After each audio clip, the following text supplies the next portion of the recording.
How you guys doing today? Thanks for tuning in. Right now, obviously, we're gonna give up. We're gonna wait a little bit more just to kind of give everyone a chance to join the stream and get to hear what's going to happen today. Thanks for joining. We're going to talk a lot about NCAA tournament consequences today. We have the ACC tournament. We got all the conference tournaments going on right now. There are already some drama-causing consequences so far in those tournaments. We'll talk about them a little bit. Obviously, it's still ongoing, so it looks like there could be a few teams that may find their way into the tournament that people thought going in had to have a big tournament to get in. So we're going to stay on that. We'll have another show tomorrow. And really the big one right now is, going into the tournament, as I pull up a few things here, in the ACC and the SEC tournament, we had a few teams going in that it looked like it was going to take a pretty big showing to actually get into the NCAA tournament. And, one of those, LSU finished strong, really did a good job finishing the year strong, but, at 13-17 in conference, and I think most of you guys have heard the arguments from Jay Johnson himself. I mean, he talked about, we'd win all the other conferences if we were in those conferences. I mean, you probably can say that about most other conferences, but like SEC, Big 12, even the Pac-12, they probably win.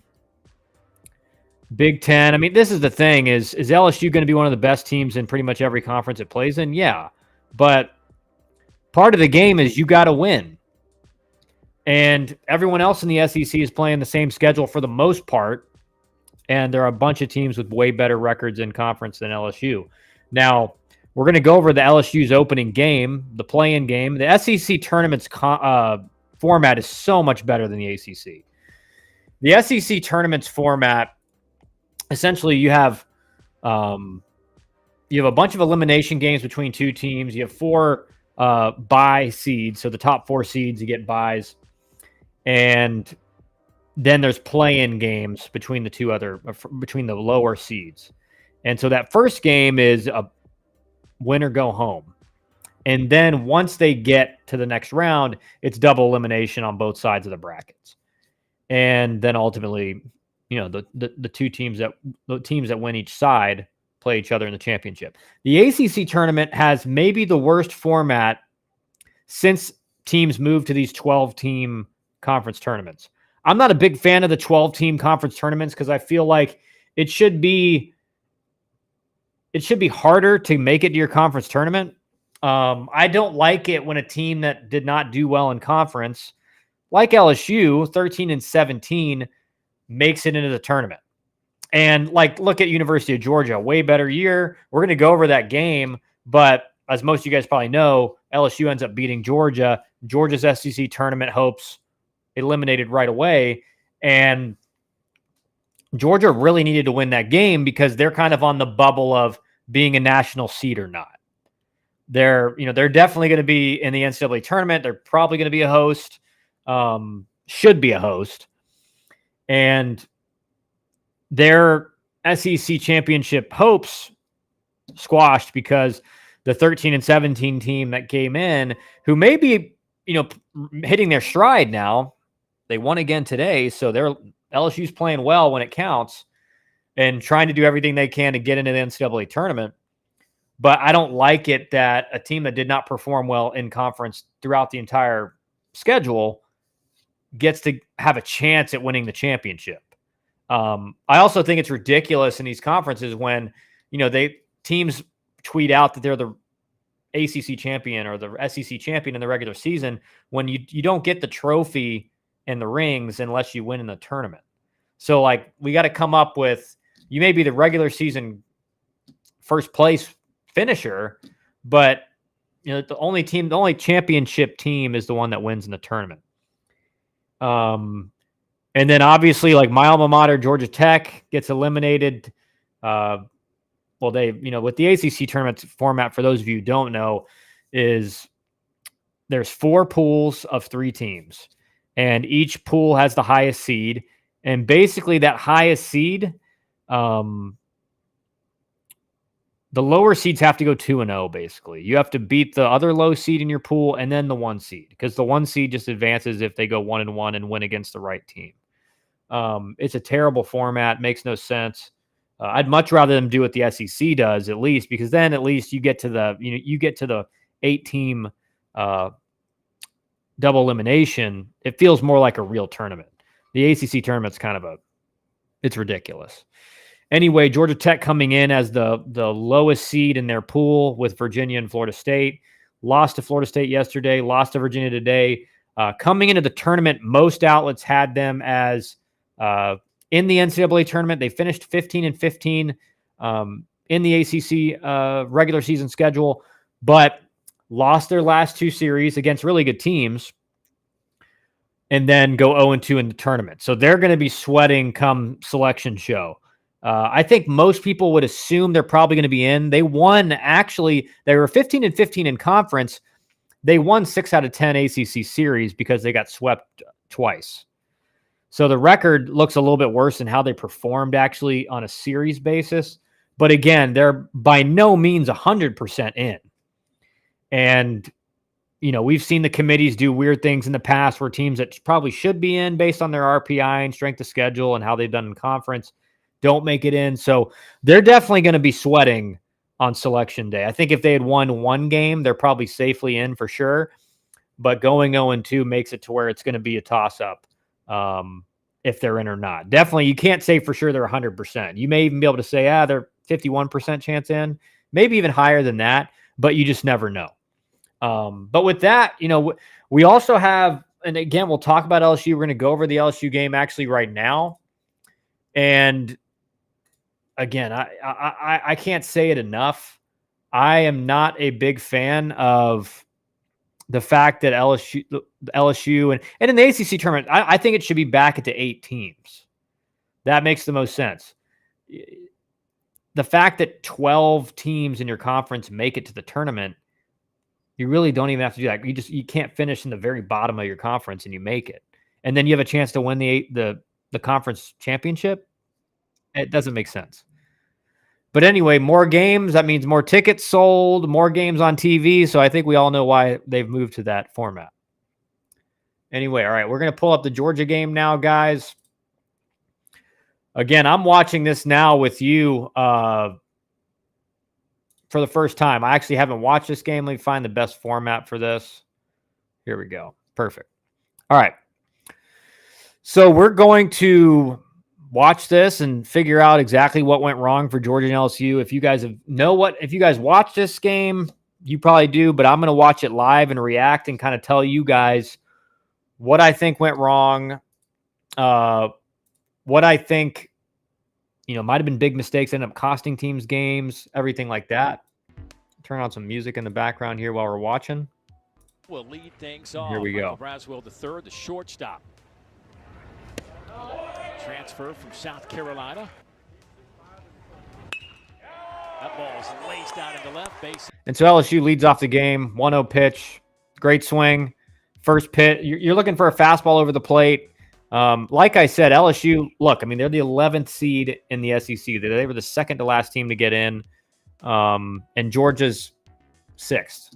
So Georgia, the fact that Georgia, again, the reason I think it should just go to 8 teams, because if you're not one of the top 4 teams in the SEC, this is the issue I see with the SEC tournament. If you're not one of the top 4 seeds in the tournament, you play an elimination game. So you're playing an elimination game, even though you're 6th in the conference against the 11th in the conference. So I just don't agree with that. I do think it's a better format than the ACC, but I think both systems have some flaws. Good start for and really the source of that is that there's 12 teams making it into the tournament. Ground ball back up the middle. And LSU just doing a great job early. I mean, hitting the ball hard on the barrel. Yikes. 3-0 pitch in college. That looks like usually gets called a strike, but not a good start to the game. Bases loaded, no outs if you're Georgia. And then, yeah, I mean, and this is something I've talked to you guys a bunch on the show. I mean, we didn't go live for a week and a half, 2 weeks, because I had a lot of stuff going on family-wise in the background, so just wasn't home for some of that time, and then just long story short, wasn't able to do much. But we're going to start doing this daily again now that I have everything set back up, especially throughout in the week. But look at how deep the center fielder's playing, and I know it's a 4-hole up and everything like that, but at some point, you're losing value because the only balls you're going to catch are either on the wall or, fairly deep into the outfield. And especially with bases loaded, now, again, it's the first inning. It's not a huge deal. But I've seen a lot of outfielders when in game-tying situations or, you can't let this run score, they're playing on the fence and a base hit single gets hit at them, and they can't even make a throw home. It's just a free run. Like, there's going to be no play at home here. Absolutely no play. Yeah, see, I mean, Tommy White, who's not a fast guy, just like walks into home plate.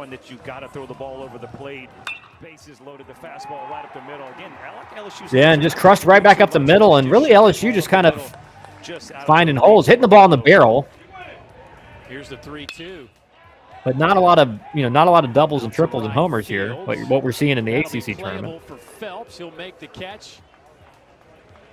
Productive out there, 1 out, no outs. You move the runner to third, but now next hitter can't be grounding into a double play. Doesn't matter because he walks. And honestly, I'm a little surprised here. And obviously, Georgia makes the move there. They make the move to a new arm, but in an elimination game type scenario, especially for Georgia. And again, Wes Johnson knows what he's doing. I mean, he's done a fantastic job this year turning Georgia's really outlook around after the last few years. And you kind of like at some point when he gives up that bases loaded single, and it's really hard, but this is like a must-win game for Georgia in the sense that if you want to be a national seed and guarantee home field advantage throughout the postseason until the College World Series, you win this game, your chances of getting that national seed go way up. Because now you at least have 2 more games to play. You can get a win or 2 more, and you probably lock it down. And so maybe, again, you never expect your starting pitcher to do this bad. But when he starts walking guys and people are finding barrels early in a game, and this is something for coaches at home watching, if you're a high school coach or anything like that, if your guy's giving up barrels early and he's walking guys early, that means it's just going to get worse for the most part. This should be the time where hitters are having trouble timing you up and finding the barrel, and you should be throwing strikes. Infield fly rule in effect. And a great job there. Does his job, gets a pop up. Yeah, I mean, great job by the reliever. He comes in and just to give up 2 runs in that inning after it was a bases loaded single with no outs. Great job. One of the things you will notice in the difference between the ACC and the SEC tournament is the ACC tournament's played in Charlotte in Truist Park, AAA field for the Chicago White Sox. I played in that park a bunch. The ball, it was known in the International League at the time, which is now the AAA leagues are all different names. It was one of the best places to hit as far as for power in the International League. And I think over the first 6 games of the ACC tournament, may even been less than that. It's been like 17 home runs. And in Hoover, you're not going to see quite as much because the ball just kind of it's hot, it's humid. Not a lot of wind over there in Hoover, Alabama, I'll tell you. Great complex, though. They do a great job with some tournaments over the summer for high school kids as well. So we're looking at the SEC bubble teams here. And again, these are the teams in the SEC that, it's going to be a question mark. And again, how, again, we're talking almost, it's almost ridiculous to even bring this up, but you're talking about teams that, look at LSU versus RPI top 25, 7-13. At South Carolina, 9-18, and they're a bubble team. So, the reason any of these teams are considered is because they do play in the SEC, and the SEC is loaded 100%. But at some point, just because you play in the best conference doesn't mean you should get a pass for not performing well in the conference. It's been the case here today as you look at some of these numbers to another school without having to sit out. That used to be a no-no as he gets a second base hit. And LSU just continuing to get barrel on the baseball, putting good swings on it. Tommy White flaring it into right center. Down for a base hit. Braswell turns. Please don't tell me Tommy White gets a double on this. Okay, yeah. Braswell and White have combined for 4 hits. We're only in the second. And really, you're seeing, this is like 2011 college baseball. Just singles all around the park. Every once in a while, you see a double, maybe a home run. I want to see the thought process of the game. Ground ball to the right Good play by the second baseman. Tough hop. RBIs. Braswell comes in to score, and it's 3-0. Travinsky's though. To third, Condon. Oh, nice. All things on the line right now.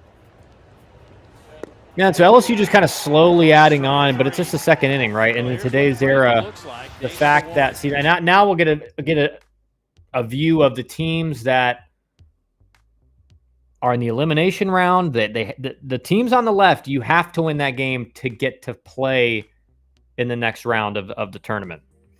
So you got Vandy and Florida, Mississippi State, Ole Miss, Alabama and South Carolina, and Georgia and LSU.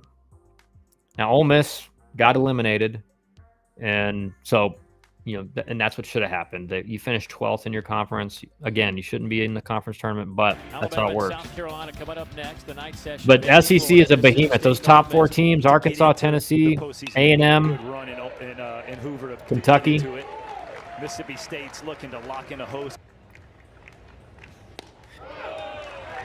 And then you got another thing about this too is Georgia. You got the best baseball. You got the best player in college baseball in Charlie Condon, and you don't get to see him in the SEC tournament because you have this elimination game round for the team that finished 6th in the conference.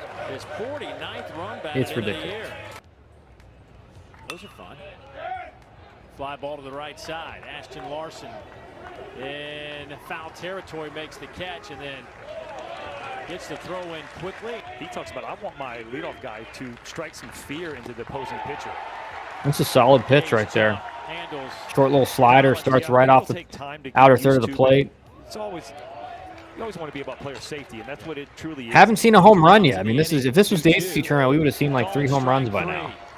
There's, like you said, the 5 bubble teams. There's 5 coaches that are losing sleep at night because it's not in their hands. Nice catch out in center field. His first at bat was a lot of breaking balls in, so. What's a tough play for no way. Throws, well done. It's a good play by Tommy White right there. I don't think most people think he will be a third baseman at the next level, but that was a great play. Gage jump sets him down in order. Here's the 2-2 to Jared Jones. And it's perfect right down the middle. Inning is over. He'll only be the 2nd Georgia baseball coach in history to lead him. I mean, Georgia's reliever that's come in has really settled the game down. And still just a 2-run game. The last series is always that Thursday, Friday, Saturday, so you can get ready for this tournament. Murillo, that's over the head of Larson. He's going to. I think that might be the first extra base hit we've seen in this game so far. A little shimmy out there at second base for Sebastian Murillo. Is those Thursday games moving him up, because most guys are used to that. And Georgia, and this is what Georgia Tech looked like as well, is that they had opportunities. First pitch to They just really could not have that big inning. toward the Played wall. better It's yesterday off the against Florida bottom State of the wall. offensively. Today against Virginia, Pearson, no runs. Could he's not get gonna anything going. Stop at second as Tate chases it down. All right, we got to really, there hadn't been a lot of mistakes this game. There hadn't been a lot to talk about. Usually in a college baseball game, I'm seeing something every inning, but I haven't really seen much here. We'll see. I'm going to check, see what was going on here. First pitch to Pearson, out to left. Tate's on the run toward the wall. Okay. Yeah, see, this is one of those things where at some point in this route, one, he's turned the wrong way. I mean, you got to make that whip turn. And at some point he knows, I'm not catching this. You got to stop and break down and try to not let it get by you. Pearson. Because now it's a triple instead of a double with no outs. Wait, he didn't get. Okay, never mind. Somehow the guy did not get to third on that. Lifted in the air, out to right. And this would have been a run. Phelps charges in, makes the catch. Here's his throw to third. Throws offline, decent throw. A little bit up the line. In the fifth. Oh, there is Milam out to left as the catch made. Ball is dropped. Ball's dropped. And that's a play right there. I don't even think you need to slide for it. He almost over pursued it. That's his 30th RBI. Yeah, it's like just stay on your feet and reach for it. Ground ball back up the middle, make it 1 for 3 today. Milam's going to turn the corner, put the brakes on. Nobody at the bag. That's a good shutdown right there, base running. He made it look like he was going. He's reading the outfielder. Does he field it clean there or not? And then as soon as he sees it's clean, he goes back. He knows there's no one there. Yeah, LSU's really just singling them to death. I mean, Georgia's really not getting, they're not getting just like giving up nukes all over the place. They're just getting line drives into the outfield to death. It's single. Sharply hit, right to Condon. He's going to step on the bag across the. It's a good play by Condon. Not only can he hit it, he can glove it. It'll be interesting to see where. I think he's for sure first or second pick. Again, every team's different, but I don't know how you don't take him first overall, but he doesn't fall anywhere past the second overall pick. And it'll be interesting to see where he gets drafted position-wise, what teams think he will be at the big league level. I have heard some people say that they don't know if he's going to stick at third, maybe he gets moved to a corner outfield spot with his power. And just let him hit. Like, don't even worry about defense as much. And the problem is, like, if he's a third baseman, he's going first overall. If he's a corner outfielder, then you may have a team that thinks, they could draft a shortstop, a high school. I haven't looked too much into the draft yet because we're still far away. I don't know of any high school kid who maybe there's some very high ceiling high school shortstop. Obviously, that kid's always going to be considered for first overall pick. But this kind of production from Condon the last 2 years, I don't know how you don't take him first overall. I remember watching him at Auburn last year when I was doing the broadcast, and I could not believe. I remember asking myself, like, how did this guy get redshirted? Because typically a redshirt player doesn't just all of a sudden become a superstar the next year. And that's what he was. I mean, he hit in the middle of the lineup. He had power. He had a great approach. A true, like, old school 3-hole hitter. Just really good offensive profile. Birmingham. Branch sends this out to center field. This is a long run for Bingham, and he makes the catch. Good play. And again, look, you're seeing a lot of balls hit in this park that are not leaving. They're not getting out of there. Line, but right at Tommy White. He finally finds a barrel, but it was right at Tommy Tanks. And Condon crushed that one. Just high in the air, center field. And Carter makes the catch. Yeah, and all the way in the sixth inning, and like just really nothing going on. Like, it's kind of a boring game, just from the sense of LSU just singling Georgia to death, and Georgia really hasn't gotten anything going offensively. Yeah, Trey here, the latter part of the season has kind of brought a little energy to the field for Georgia. And LSU, I mean, this is a heck of a start from their left-handed pitcher because great play there. Oh my Great play. Looked like it would have been right off the top of the wall, but still, I mean, that's the kind of play that keeps you from giving up runs in an inning, because then it's a double at least. It's probably a triple because that ball's going to bounce away if he misses it, hits off his glove, and may even hit over the fence for a home run off his glove. Right back up the middle.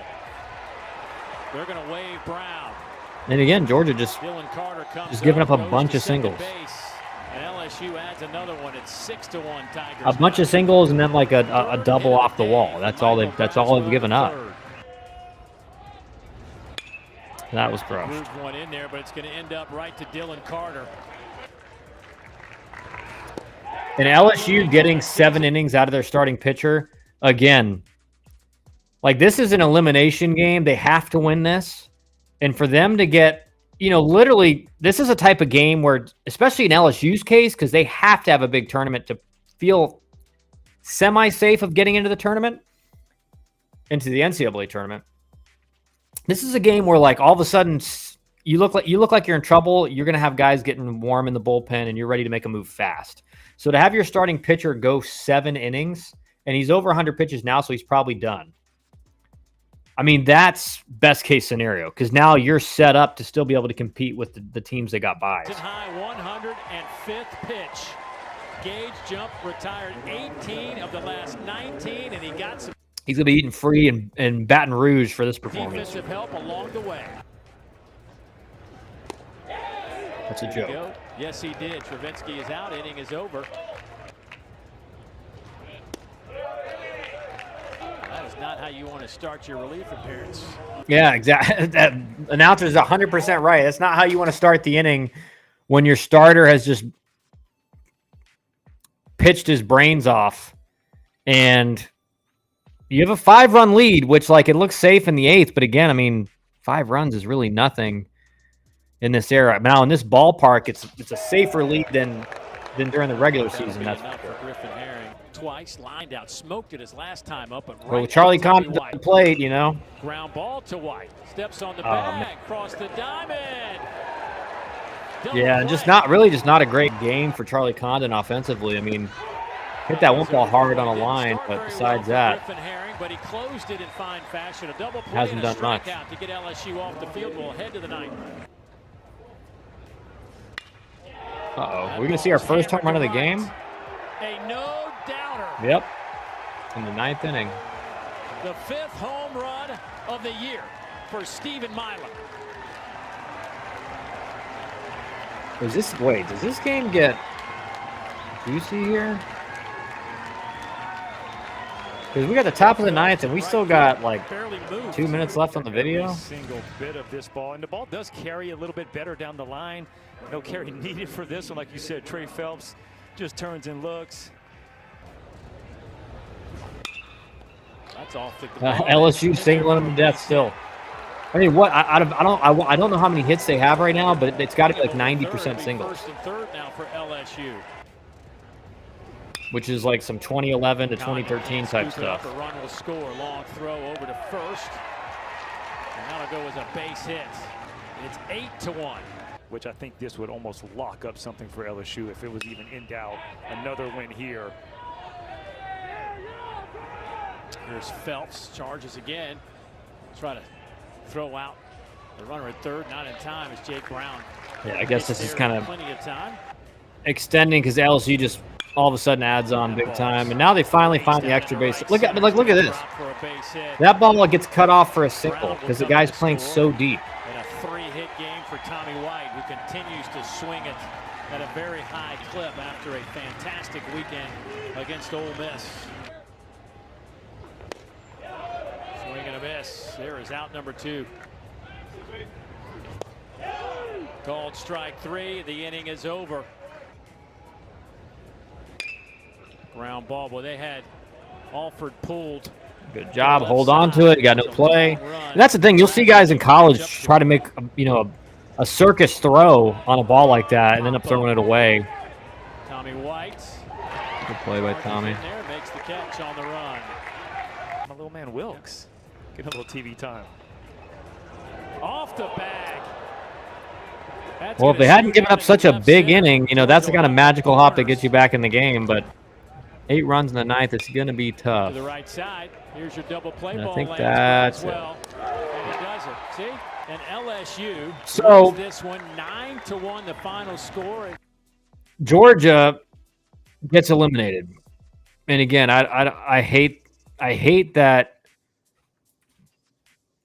that's the way the conference tournament works for the SEC. Every other aspect of the SEC tournament is the best by far. Of the two super conferences like the ACC and the SEC,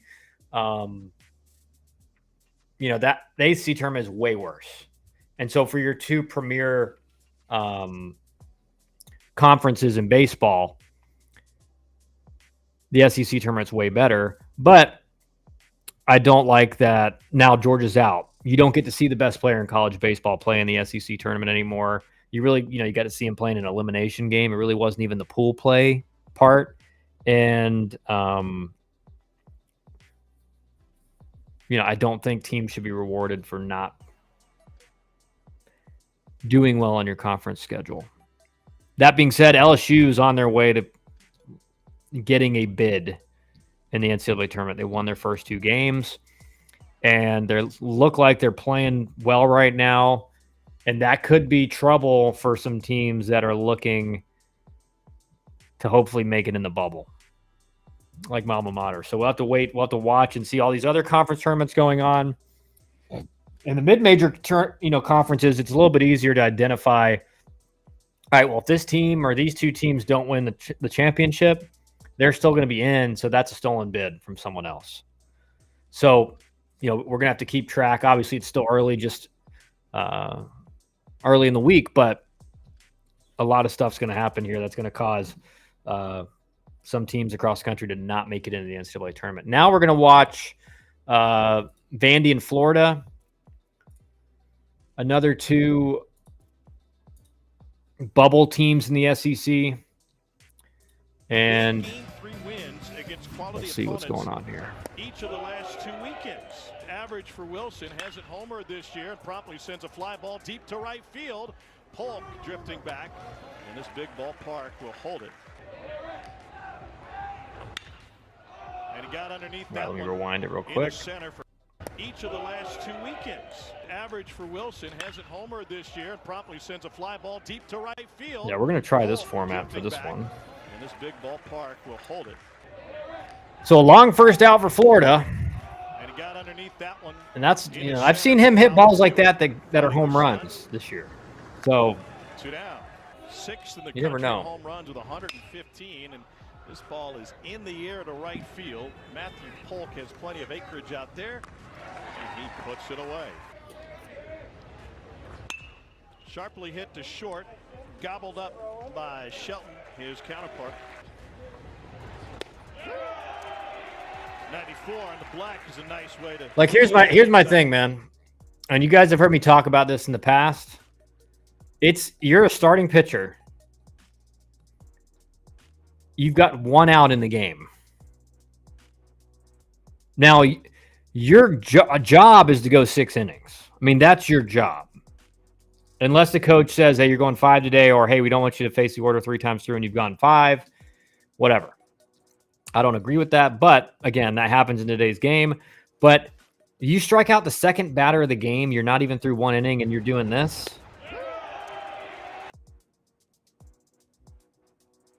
What happens if the next guy hits a home run off you? I mean, again, it's just like what you're doing now. What that guy is doing is everyone in Vandy's dugout is literally in the back of their head thinking, like, screw this guy. Like, I'm getting this guy. He's not getting me out. He's not getting me out. He's not getting any of us out anymore. They're in the dugout thinking that. And so the way I always describe it is you don't want them to have any more motivation than they need to do well.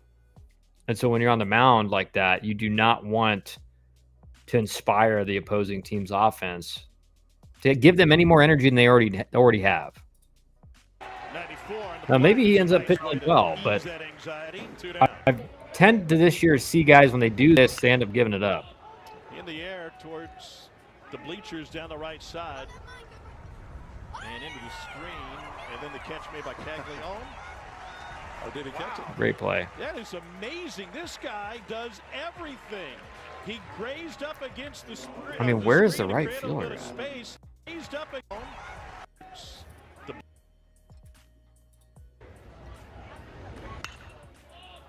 in the air towards the bleachers down the right side. And into the screen, and then the catch made by Caglione. Or did he catch? Was the right fielder playing in the gap? I mean, that. How does the first baseman beat you to that spot? I don't. And I know it's Jack Caglione, like he's a stud. I don't know how the first baseman beats the right fielder to that spot. Maybe he's positioned in the right center gap. I could be wrong. Yeah, well, any case, hell of a play by Jack. I mean, unbelievable play. You don't see first baseman ever make that play. Heyman pokes it the opposite way, and it's a leadoff single. 13 top 25 wins in the KPI. All right, and so look at Florida's NCAA tournament resume.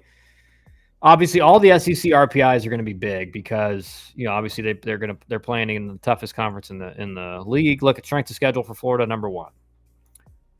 First RPI top 25, 13 and 17. So right now they are projected to be in the tournament. And you're 13 and 17 in your conference.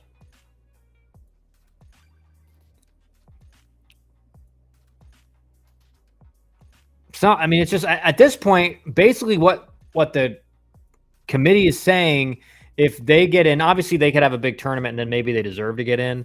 But at this point, you're just saying, well, if you're in the SEC, you make it. And if you're in the ACC, maybe you make it a little bit less, but you're still going to make it a bunch too. And then we're just, you know, sorry to all the schools that have done really well outside of those conferences. And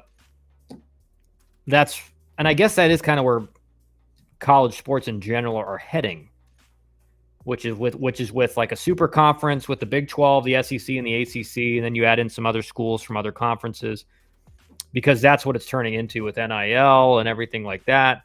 You're just kind of pushing like 95% of the mid-major schools out of the conversation. That, at its most basic, measures how I would do with your schedule and how you would do with my schedule. Bringing me back, played against him in Montreal. If anybody remembers, they had a big league team. Yupi dumped into left field off the bat of Cade Curlin and 2 aboard here in the second inning. Back out to left field. He's hit 13 home runs. Squares the bunt, places it down the line, and kicks off the lip and will be picked up in foul territory by Diaz. Why did we show that replay? Swing and a miss on the slider. First strikeout for Cunningham. 2-2 pitch. Swing and a miss. Oh, we got our first ad of the day, man. I forgot that these were happening. For Cunningham when he needed them. Different scenario. So start really kind of just a boring game, just good pitchers doing what they're supposed to do, not giving up any damage. Eventually quick work after back-to-back singles. K ground out. That are going to decide whether or not Vanderbilt gets in or not, especially if they lose this game. And it's hard to leave Vanderbilt out when you start talking about Vanderbilt versus mid-majors. And we've already covered this, the bubble teams, looking at the RPIs. The next graphic I want to see is include Troy and Georgia Tech and UCF and Louisville and Cincinnati. And that's how you know, and again, I mean, we'll cover just a second, but RPI is kind of a flawed stat. Because look at South Carolina's record versus RPI top 25, 9 and 18. But their RPI is 19. And RPI is like a major stat that they use to decide which teams get in. And you see some of the other bubble teams out there with Troy at 52, Georgia Tech 47. Georgia Tech, I think, is now at 50 because they lost 2 games in the ACC tournament, and now they're out. So what they're saying here, again, is that like Georgia Tech at 15 and 15 is projected to be in before the ACC tournament started. But Florida is, 13 and 17 in conference. and they're got a way higher RPI, and so that's why you're seeing a lot of these new stats coming out instead of RPI. And whoa, what do you know? The pitcher that was doing this, now he's given up a double. Now Vandy's got second and third with no outs in the second. 1 inning after he was the hottest thing on the field. Hottest thing on the field. Orange Lutheran. And he shoots it the other way. Hot shot handled by Curlin. Great at bat there. 0-2. 100% does his job. Moves both runners. Gets the run in. And if that's the case, you know, I would play back early, but clearly the runs at a premium if you're Florida. That'll get it done. Deep to right. Certainly deep enough to get a run home, and Wilson came all the way around it. The sac fly for Holcomb brings home Barzy. But he's not doing this after that inning. Situational hitting for Vanderbilt. Hit the ball the right side. And that's my thing is, like, if you're near the end of your outing as a starting pitcher and you're balling and you want to do that after a strikeout, okay. But in the first inning, you haven't even got out of the first inning yet and you're going to do that? Just setting yourself up for failure, and just setting yourself up to look like an idiot is what it is. You set yourself up to look like an idiot, because no one will think anything less of you if you're just like low key, not doing anything crazy on the mound, and you give up some runs. But when you're doing that after the second out of the game, you just look like an idiot. There's another way to say it. Those were doubles, and one was a home run.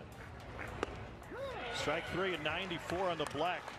Caglione on deck. First 3-ball count from Cunningham.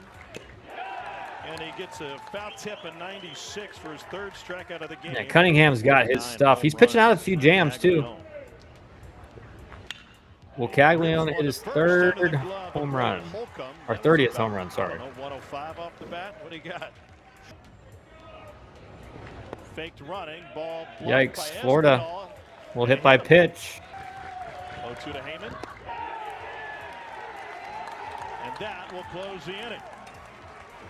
Gets out of it, though. Here's a great-looking pie chart. SEC tournament titles. LSU's only got 12 SEC tournament titles. That is a defeated swing. Number 3 for Pierce Capola. And again, man, like, this is a great pitch. Great pitch. I mean, slider. And here's my advice. If you're a left-handed hitter and you're facing a guy that's got that low 3/4 slot, you can't see me because of the screen here, but here you go. Low 3/4 slot over here. Get on top of the plate. Please put your front toes on the white of the batter's box, because it's already going to be awkward for you and uncomfortable, but you want to make it uncomfortable for that pitcher as well. And if he hits you, he hits you. That's better. I mean, trust me. And what it does is it takes away that sweeping slider that feels like it's a mile off the plate and it looks like a strike the whole way. Like right here. You see this swing? That's the how do I even hit that swing? Well, if you're on top of the plate, one, he's not going to command that as well because he's going to be scared to hit you. He's probably going to yank it. And if he does hang it, it's going to be way more hittable. And that outer third, like that outside corner one that he lands, looks like it's right down the middle. And if he can bust you inside corner 3 times in a row, just tip your cap. But I can promise you, college level, not going to do that. Fishing for that one, it is strikeout number 3 for Pierce Capola. So here's Davis Diaz, steps into this one and pops it up a mile high to the right side. Heyman is there with Caglione, and Caglione makes everything look easy. He's just an overall dog. He threw, I think, there you go, threw 3 days or 4 days ago, and he's back. Florida just cannot get anything going offensively. I mean, and Cunningham's like 50 pitches in four innings. Yeah, everything we do, whether it be just a training day or just a daily practice, we kind of go. We treat it like it's a true game environment. So we got Vandy, Florida in this one, and then Mississippi State and Ole Miss. So you saw South Carolina beat Alabama, improving their chances of making it in the tournament. The 8th pitch of the at-bat, Austin swings through the fastball. Strikeout number 4. Double-digit home runs for Espinal, and he tattoos a line drive to left. It's a 1-out single. Vanderbilt's getting something going. Archie doubled his last time up, and Oof, he goes. That's tough with three. That's tough with 3. And that, again, I think this is just an approach issue here. 3-2. I mean, here's the best thing. If you're a hitter at home, the best thing I ever heard about 3-2 count is from Ichiro, and Ichiro said, 3-2 is 2-2, meaning the same approach you had in a 2-2 count, you need to have in a 3-2 count. Because I think what happens is a lot of kids get to college, especially at like a high Division I level, and even more so at the professional level. And you're used to in high school 3-2 being a fastball count. And, you have to know the kind of pitcher you're facing. And if they're a guy that will throw off speed 3-2. But like this right here, if you have a 2-strike approach and you're letting it get deep, it should be almost an auto take out of the hand. I mean, because it's starting trajectory. I mean, this thing bounces, right? It bounces. So if you're really letting it travel and you're giving it that extra bit of time to make your swing decision, you should be able to hold on this. I just think he was probably thinking he's getting a fastball, and so out of the hand to look great, and then he commits to it. Like with 3-2, again, you have to know your arm. If it's a guy that's a fastball pitcher, you're probably getting a fastball. But if it's a guy that can mix it up, I mean, your goal should be to just foul off fastballs, and especially in this situation with just a runner on first, because then that means you're giving the ball enough time that if it is off speed, you're going to be able to recognize it. That one. In the dirt, blocked by Heyman. Runner goes to second and gets there ahead of the throw. Good decision there. I mean, golly, a little too close there for my comfort. And here's a visit from Kevin O'Sullivan. I think he slid like he slid like way too early. Note, if you're a base runner, like for base running, if you slide too early, it slows you down big time. Big time. You see, that was way closer because he slid probably a step or two too early. So now he's just losing speed as he's sliding. But here, gives his team a chance to score here with the. He gets in there. RBI single from Matthew Polk, and Vandy's got a 3-0 lead.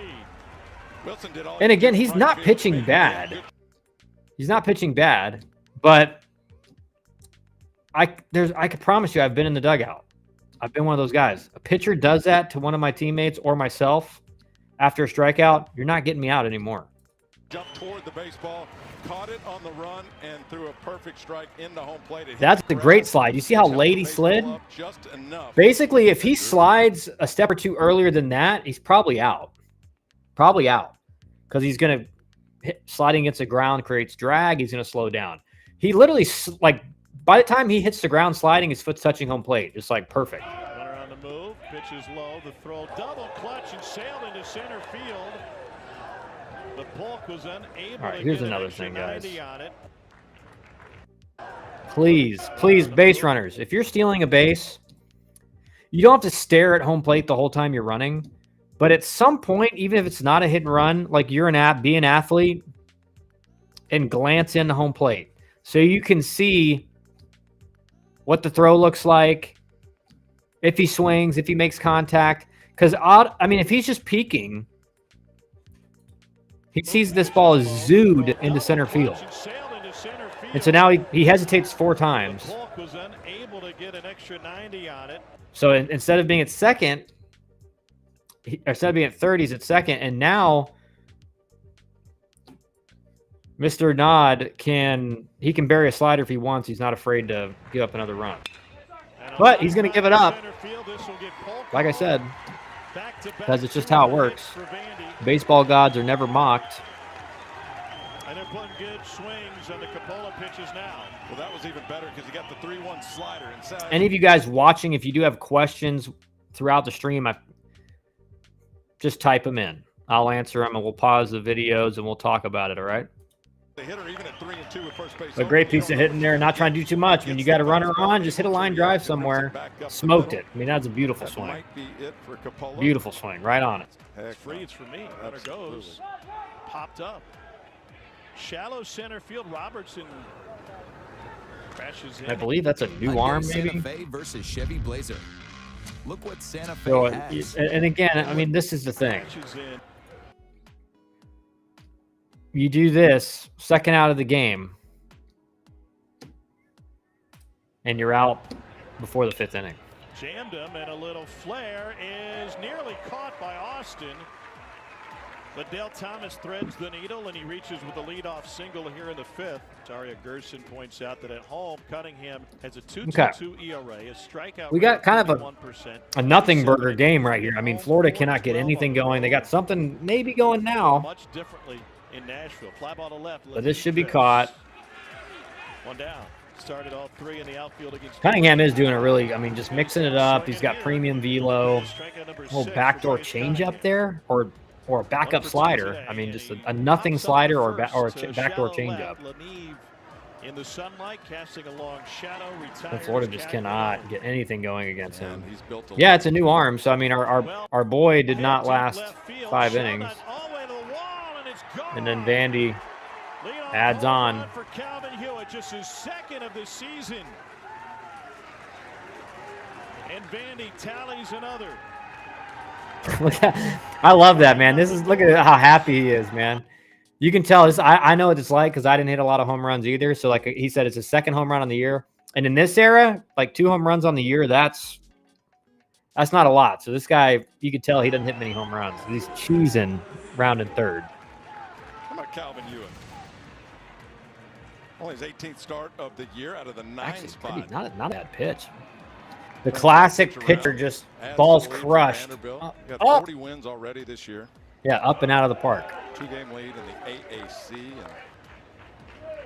There goes ground ball off the side of the mound, and no play at second, so a lob to first. That's why you steal bases, man. Saves you out of a double play. Now you got a chance to score one more, but okay. Can we not, like, seriously, do college pitchers and college players in general have any just like feel? You're down. Sorry. You're down 5 runs, and you've given up 1 yourself in the 1 inning you've been in. And then you're going to act like this after a strikeout? I punched him right in the face. He looked at me like I was nuts. No, I would never. Just walk back to the dugout. No, I would not. What we got? Yeah, probably. Well hit into left field, into the corner. Extra bases on the way for Cade Curlin. That Florida maybe get something going here. Running out of time. Again, elimination game, not an illumination game.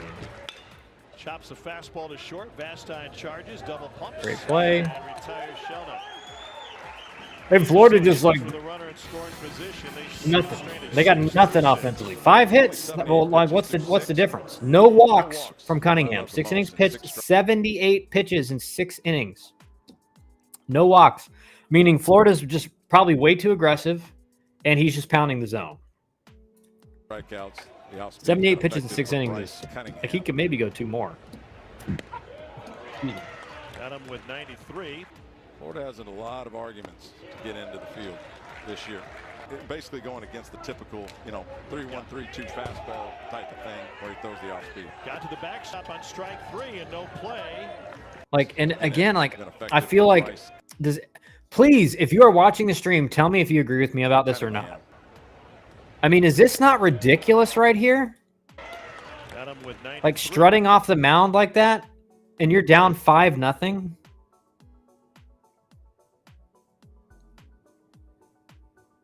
Like you're down 5-0. Just strike them out and get the ball back. Florida has a lot of arguments to get into the field this year. Basically going against the typical, 3-1, 3-2. Yeah, great inning. You struck out 3 guys. You're losing the game. Backstop on strike 3 and no play for Luke Heyman. Well hit into center. Yikes, that is tough. Lines out. Here's a look at some of the I was fully expecting to see that like hit the guy in the face or go all the way to the center field wall. And this is what I'm talking about. So when it comes to the bubble teams in the SEC that are like 13 and 17, you look at UNC Wilmington, you look at Troy, and Troy's got a better record against RPI top 25, 6-5. UNC Wilmington, way better record. They haven't played as many games because they don't play in the SEC. And, Cincinnati, 5-12 against RPI top 25, not great. It's going to be tough for them, and I understand why. But what they're going to say is, well, Florida's got the #1 strength of schedule. Well, they play in the SEC. Like, Troy does not get the chance to just lose against all the best teams RPI-wise in the country. And so that's the issue. Is like the great thing about the NCAA basketball tournament is that every year there's some mid-major school that comes out of nowhere and just makes it to the Final Four or makes it to the Elite Eight. And it's the same thing in baseball. I mean, typically, not always, but there is a school that kind of comes out of nowhere and maybe makes it all the way to the College World Series. That's what makes it great. And if we start taking that away, we should just call it like the ACC and SEC tournament or the Power 5 tournament, because that's what we're slowly kind of pushing all these mid-major schools out that are really good. Competition with for one of the slots as an at-large team in the And the SoCon, I believe, which is a mid-major conference, is the 4th best RPI conference over the Pac-12. So, and even over the Big Ten. It goes SEC, ACC, Big 12, SoCon, and Big Ten. So out of the Power 5, I mean, even a mid-major conference is better than 2 of the Power 5 conferences, even though the Pac-12 is about to not exist. So who knows what's going to happen there. Against Arkansas, Kentucky, Tennessee, Georgia. To short. Man, Florida just grounding out short every hitter. Cyber at Bluebell Park are going to look like when they're done. They're going to be nice. Line drive snared by Shelton. Calvin Hewitt with the home run back in the 5th. I'm like hurting my eyes looking at the screen. To lead off and just rips it right at Shelton. Jonathan Bastine is 0 for 3. To first, off of Caglione. A little whoopsie by Caglione. He showed up immediately after the game in full uniform, tried to fight the official score. Stolen base. His catcher's got to be like, dude, are you serious? Oh, nice. I love that. It was a hit and run. Runner must have got a great jump. I love that they showed that replay too. To first, off of come on, I didn't want to rewind this much, but now it's going to mess up if I do it again. He showed up you call a pitch out and you throw this. Immediately after the game in full uniform, tried to fight. He probably throws him out if the guy just throws it where he's supposed to. And then I love the swing, so I don't get punished for not swinging. That's the best. Into center field. Michael Robertson is there. Tagging will be Vastine. I was about to say that would have been he threw 94 off the crazy tag right there. But But Mr. Strut himself, again, I mean, look, like all these guys that are strutting, they're not pitching terrible. Like they're not giving up 8 runs, but like with the starting pitcher, don't do that in the first inning when you really haven't established that you're in control of the game. And then with the reliever that comes in, you've already given up 1. You're down 5 runs. Extends the lead for Vanderbilt. Again, it's all about you. It's not about, like, first of all, it just doesn't look good in general. But the worst part is you're just pumping up the other team. Strike 3. Coming at the AAA level, it happened. That ball is smoked to second, knocked down by Austin, and he can't get there in time. Solid play, just kind of unlucky bounce away from it. Smoked. And that's the one thing as a second baseman I didn't love about playing the shift is you're dealing with that lip. And that ball's crushed, and whether or not it even hits the lip, it's in your eyesight. Home run that he hit in Gainesville off the glove. What happened there? Is this just a whiff? Like, is this just in Gainesville off the glove? In Gainesville, they're holding his glove.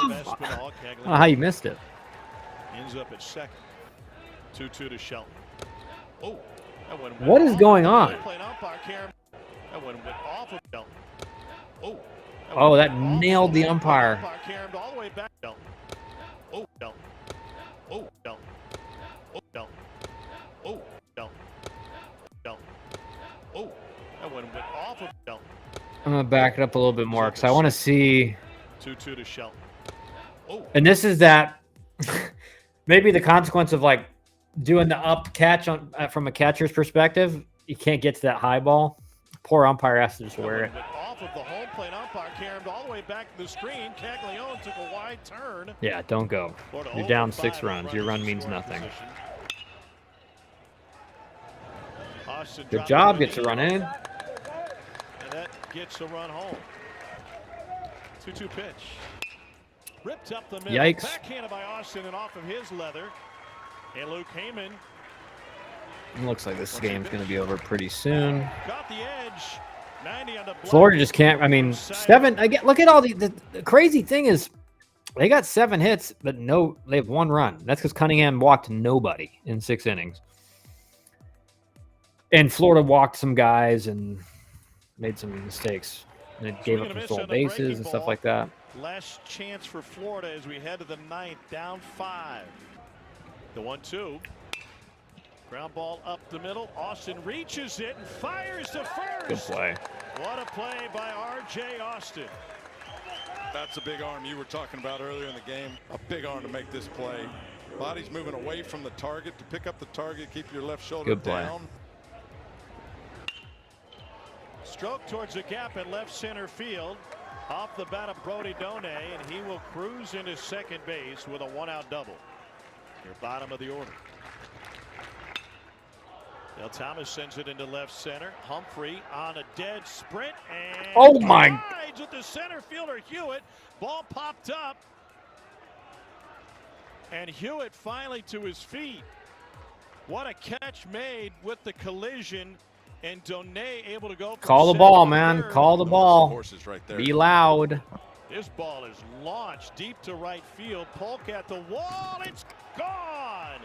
2-run home run, and the Gators aren't dead yet. Yeah, and that's a ball, guys, that off the bat you know it's touched. And this like stutter step in front of the wall, it's way better just sprint, get to the wall, and climb it. Climb it. And because what happens here, he ends up jumping into the wall. See how he kind of doesn't even. That's what happens like most of the time if guys are drifting to the wall. They get so close to the wall, they don't realize it, and they try to jump, and they just hit the wall. And then that's a ball that if he's climbing, he may have a chance of catching it. 2-run home run, and the Gators aren't dead yet.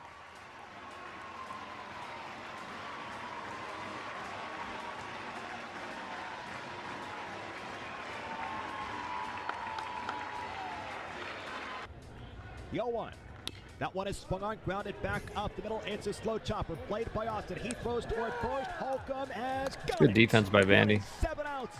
Vandy. Solid defense. Final score, And that's the those are the 2 games we're going to go over today.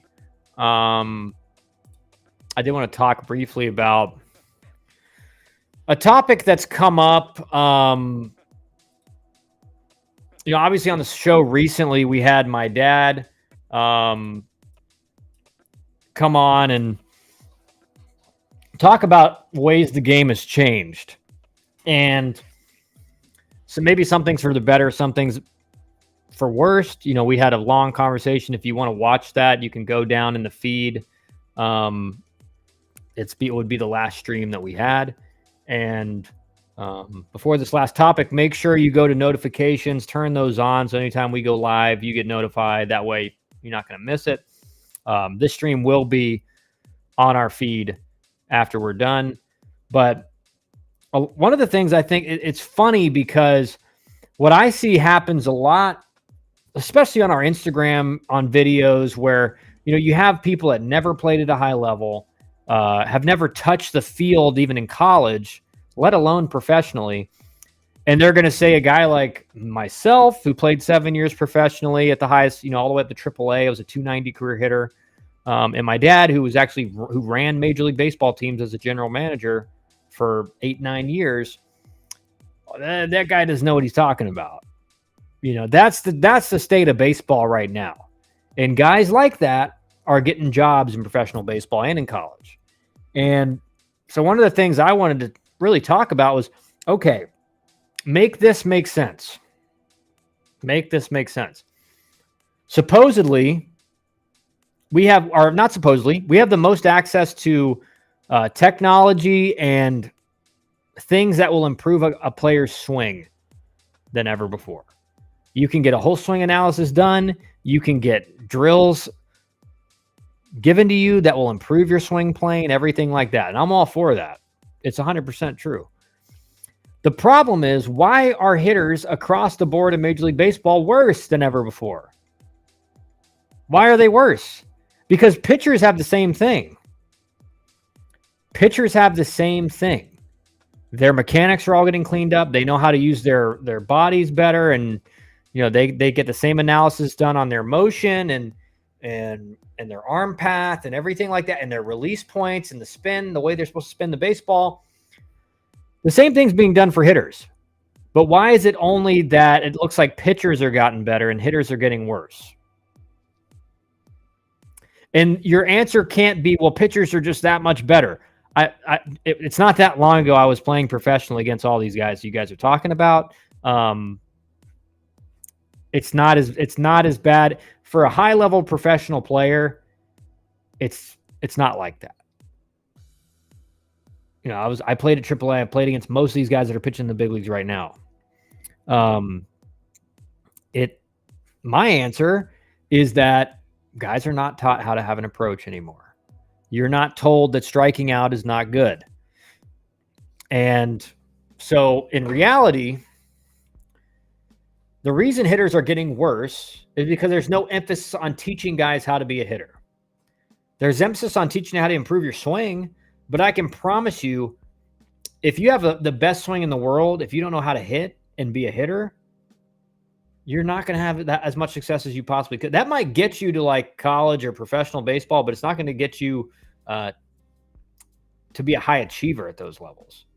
And the reason I say that is because I know from my experience, knowing what, you know, and I know all the analytics stuff, and I've read all the books, and I've, you know, I even did a little bit of a swing change myself at the end of my career, and hit for the most power I'd ever hit.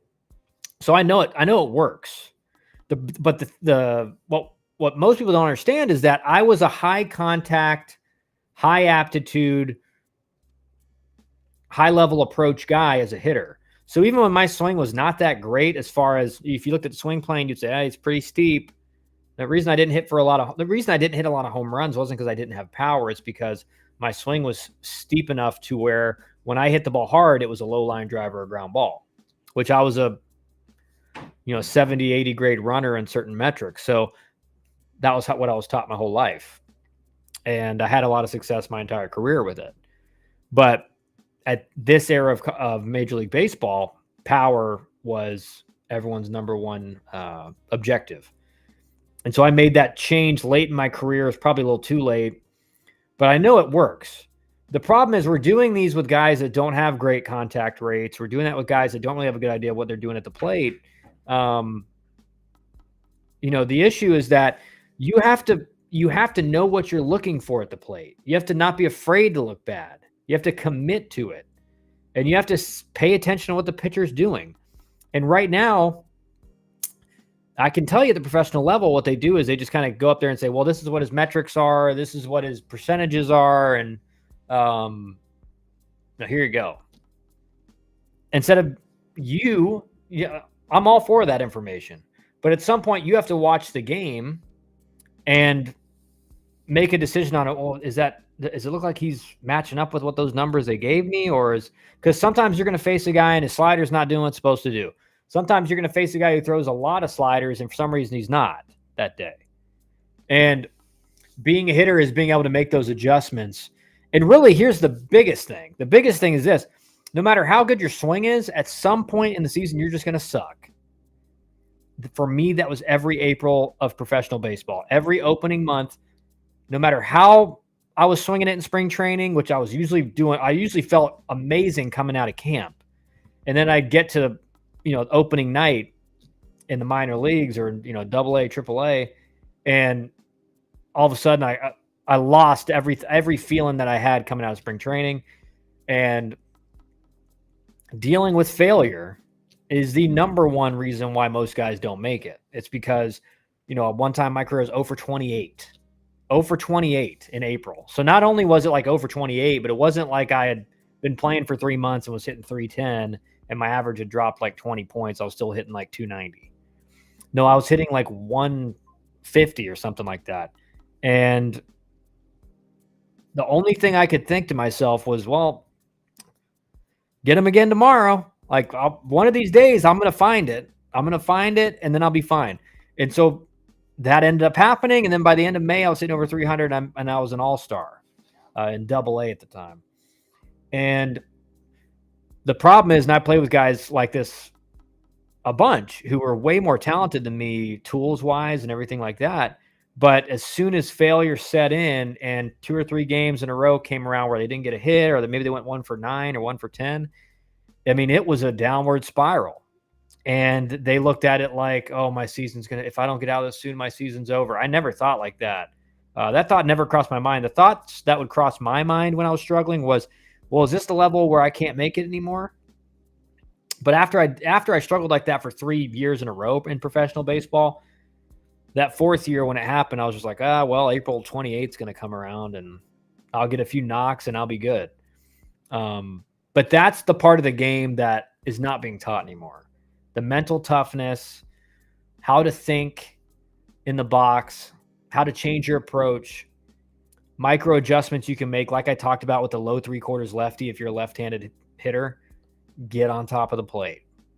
He's making you feel uncomfortable. You make him feel uncomfortable. Make him think like, oh my gosh, if I miss inside, I'm going to nail this guy. But that was just kind of my take on that. We are going to have some more guests coming on soon. Like I said earlier, I mean, the stuff going on with my family and stuff put everything on hold for about a couple weeks. But we're going to have some guests coming on soon, especially now that NCAA season's kind of coming to a halt here soon for most teams. And we'll have my dad on again. He'll be on again, and maybe even have his assistant GM on with him from the Atlanta Braves and the Baltimore Orioles as well. So stay tuned for that. I'll be posting about it. But thanks for tuning in, guys, and have a good rest